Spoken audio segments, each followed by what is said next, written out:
Hi, everyone. Miss Rossi here. We're going to continue talking about our radicals unit. So our unit 8, day 4, dividing radicals. So dividing radicals is going to be very, very similar to dividing or to multiplying our radicals.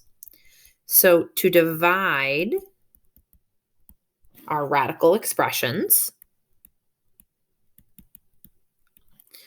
remember that we first have to remember that we have to have the same index.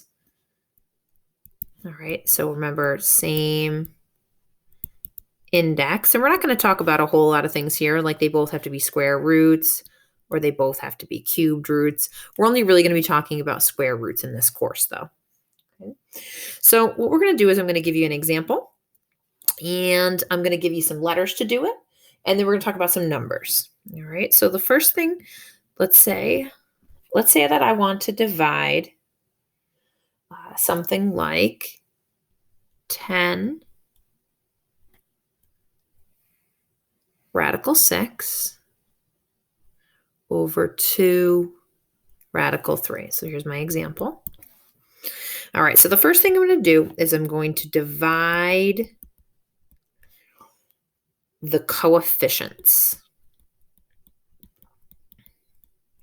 And the coefficients is fancy for my outside numbers. All right, so I'm going to take the 10 and the 2. I'm going to divide those. 10 divided by 2 gives me a 5. The second thing I'm going to do is I'm going to divide the radicands. Again, just a fancy number for the inside numbers. So I'm going to divide 6 by 3. Now that's going to stay under the radical, and 6 divided by 3 is going to give me 2. Now, depending on what I get here, that's going to depend on if I have a step 3. So step 3, I might need to simplify if it's necessary. If it's already in simplest radical form, you're good. You don't have to do anything else. And that's my answer then, 5 radical 2. Okay, so divide the outside numbers, divide the inside numbers, simplify if you have to. All right, so let's give an example. So let's say that I start with something like, let's say 3 radical 20 over 2 radical 4. All right, so outside numbers. 3 divided by 2, I'm just going to leave as 3 halves. Inside numbers, 20 divided by 4 is radical 5, and I'm done. That's my whole answer. Now, they're not all going to be this easy.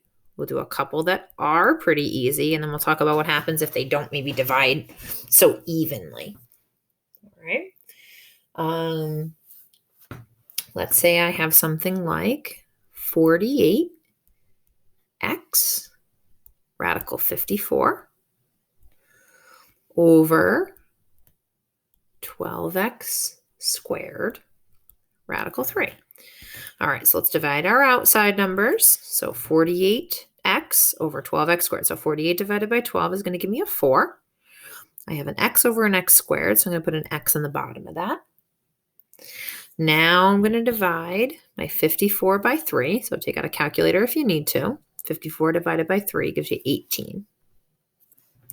Now 18, not in simplest radical form. So now I just have to break that down. So I have 4 over x, and now 18 breaks into radical 9 and radical 2. So my radical 9 is now a 3. So now my answer is 12 over x radical 2.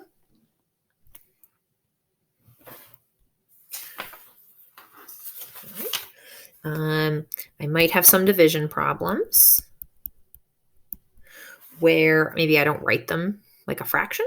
So let's say I have something like 32x to the 4th divided by 2 radical x. All right, now this is the same as a top and bottom. So 32 x to the fourth over 2 radical x. All right, now when I divide my coefficients, I don't see a coefficient here. So really there's a 1. So that means that I have a 1/2. Now I'm going to divide my insides. So my 32 divided by 1 is just a 32. And x to the fourth over an x is an x to the third. So now let's break down a 32 x to the third. So let's bring that half down. Now my 32 is a 16 and a 2. And remember, with powers that have a variable, I'm going to break this into an x squared and an x. Right? That breaks down into 2. Now remember, look for the ones that are perfect. So now I have 1/2 times 4 times x. And the 2 and the x stay under the radical. So now my full answer is 2x radical 2x.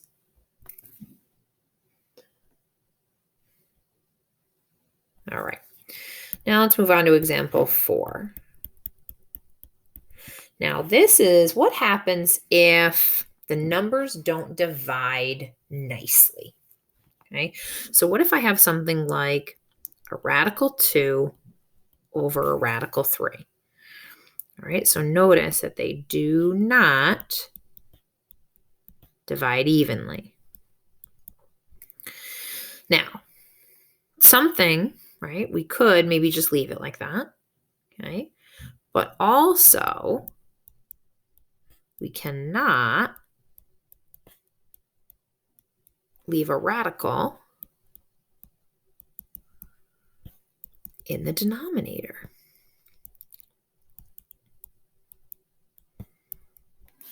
All right, so what we need to do is we need to what's called rationalize the fraction. And when I say rationalize, I mean turn into a rational number. And remember, a rational number is like a nice number, a number that ends. So what we're going to do is we are going to multiply the top and the bottom by radical 3 in this case. So I'm going to go back up here, multiply by radical 3 over radical 3. And again, what this is doing is it's getting rid of the radical in the denominator. So my numerator, radical 2 times radical 3 gives me radical 6. Now radical 3 over radical 3, or times radical 3, is going to give me radical 9. But the square root of 9 is perfect. So now my answer is radical 6 over 3. And I could rewrite this also as 1/3 radical 6. It's really the same answer. But now notice I'm just making sure that the bottom isn't a radical. Right? So we cannot have a radical in the bottom. So let's do a couple of examples like that. All right, let's talk about another one. Let's talk about what if I have 6 over radical 7. Okay, so again, can't leave the radical right here. So I have to multiply by radical 7 over radical 7. So now I have 6 radical 7 over the square root of 49. The square root of 49, though, we know is 7. So my answer is 6 radical 7 over 7. Now, if I were to use a calculator, I could take a look at this one and this one. They're equal. Right? They're equivalent to each other. Okay, let's try another one.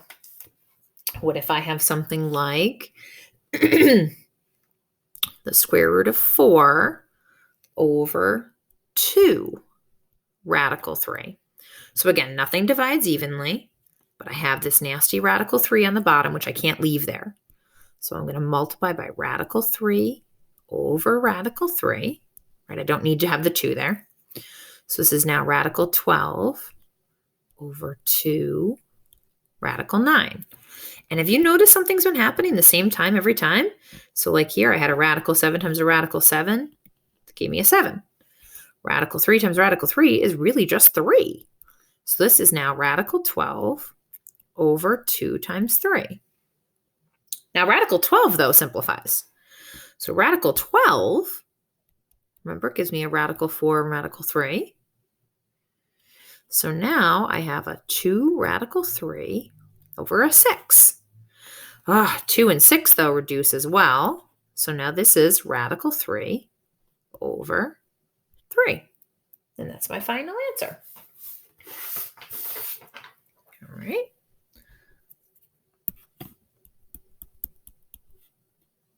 Let's try another one. All right. Let's say this time I have radical 3x squared y to the third over 4 radical 5x y to the third. All right, so the first thing I'm going to notice is that nothing divides evenly. Okay, so that's my hint that I need to rationalize this denominator. So I multiply by 5xy to the third over radical 5xy to the third. All right, so now I multiply. So 3 times 5 is going to give me 15. X squared times x gives me x to the third. Y to the third times y to the third is going to give me y to the sixth. Over, now again, I can kind of take a shortcut here. And I know that when I multiply these two things, that the radicals are going to cancel.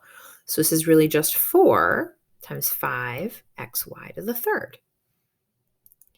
All right, so now let's see if we can simplify this numerator up here. Okay, so these things I can simplify. So that's going to end up with a radical 15, a radical x squared, a radical x, and a radical y to the sixth, all over 20 xy to the third. All right, let's pull out the perfect ones. Perfect, perfect. So now I have an x, y to the third, radical 15 over a 20 xy to the third. Oh, and let's not forget that x in there too. Whoops, sorry about that. All right, so now let's cancel out. So x, y to the third, y to the third. That 20 is still there. So my final answer is radical 15x over 20. And that's my final answer.